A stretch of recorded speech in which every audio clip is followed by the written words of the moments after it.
점심시간 교실 한쪽. 한 학생이 사회 문제를 논리적으로 설명합니다.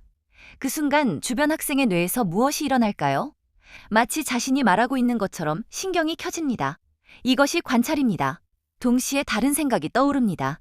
나도 설득력 있게 말할 수 있을까? 이것이 비교입니다.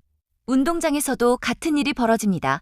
새로운 춤을 선보이는 학생, 그것을 따라하는 학생들, 그리고 무의식적으로 자신과 비교하는 순간들. 우리 모두가 사회 속 작은 거울입니다. 서로를 보며 배우고 비교하며 성장합니다. 뇌는 관찰을 통해 학습하고 비교를 통해 동기를 만듭니다.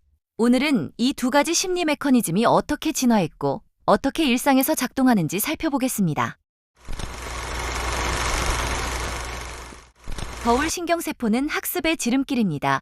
누군가의 행동을 보는 순간 뇌는 그대로 반응하며 경험을 복사합니다. 직접 하지 않아도 배움이 일어납니다. 친구가 시험에 실패했다가 다시 일어서는 모습을 보면 뇌는 그 회복력을 기록합니다. 선배가 복잡한 문제를 차근차근 풀어가는 과정을 보면 신경회로가 그 과정을 따라갑니다. 이것이 모방입니다. 그러나 동시에 뇌는 묻습니다. 나도 할 수 있을까? 이것이 비교입니다. 관찰과 비교는 같은 순간에 일어나며 학습과 성장을 동시에 촉발합니다. 부모님을 보며 말하는 방식을 배우고 형이나 누나를 보며 공부하는 습관을 익히는 이유가 여기에 있습니다. 직접 배우지 않아도 뇌는 이미 복사하고 있었던 것입니다. 수백만 년 전, 인류는 관찰학습 덕분에 살아남았습니다. 아이들은 위험을 직접 겪지 않고 어른들을 보며 불을 피우고 사냥을 배우며 생존 기술을 익혔습니다. 사회적 비교도 필수였습니다. 집단 속에서 자신의 위치를 아는 것이 곧 생존이었기 때문입니다. 조상들은 끊임없이 타인과 자신을 비교하며 강점과 한계를 파악했고 그 과정에서 집단 내 최적의 역할을 찾았습니다. 뇌는 지금도 비교하도록 설계되어 있습니다. 관찰학습과 사회적 비교는 인류의 본능이지만 현대 사회에서는 그 본능이 전혀 다른 방식으로 발현됩니다. 과거에는 가까운 공동체 속에서 비교했지만 이제는 소셜미디어를 통해 전 세계와 자신을 비교합니다. 본능은 같지만 환경이 그 본능을 색칠합니다. 그래서 오늘날 교육과 사회는 이 비교의 방향을 어떻게 조절할지에 대한 책임을 갖습니다. 진화는 우리 모두에게 같은 본능을 주었습니다. 하지만 그 본능은 문화에 따라 전혀 다른 얼굴을 합니다. 집단주의 사회에서는 비교가 경쟁이 아니라 협력입니다. 친구의 성공은 나의 실패가 아니라 함께 오르는 계단입니다. 개인주의 사회에서는 비교가 성취와 우월성을 향한 동력입니다. 남보다 앞서야 한다는 욕망이 학습을 자극합니다. 본능은 같지만 문화와 환경이 그 본능을 색칠합니다. 가치관과 경험이 비교를 협력의 도구로도 경쟁의 무기로도 바꿔놓습니다. 학교는 관찰과 비교의 알고리즘이 끊임없이 작동하는 공간입니다.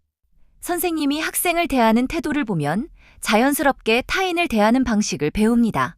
친구가 실패 후 다시 일어서는 모습을 보면 회복력을 배우고 실패를 두려워하지 않게 됩니다.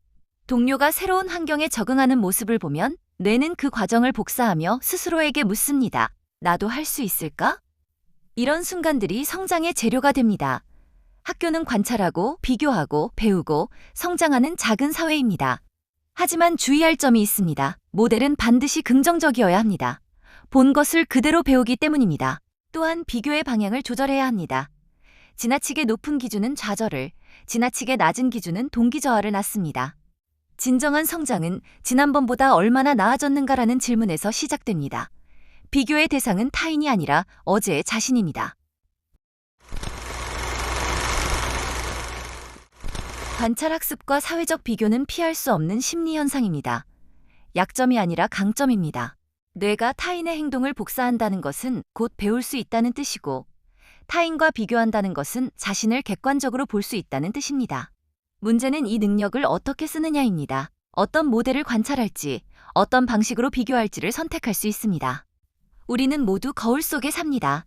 내가 보여주는 모습은 누군가의 거울이 되고 내가 하는 비교는 내 미래를 결정합니다. 그래서 서로에게 책임이 있습니다. 보여주는 태도와 말이 타인의 삶을 바꿀 수 있기 때문입니다.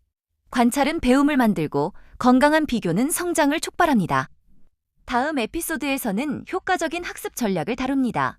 노트 필기, 반복 학습, 테스트 효과가 어떻게 뇌를 최적화하고 장기 기억을 형성하는지 함께 살펴보겠습니다.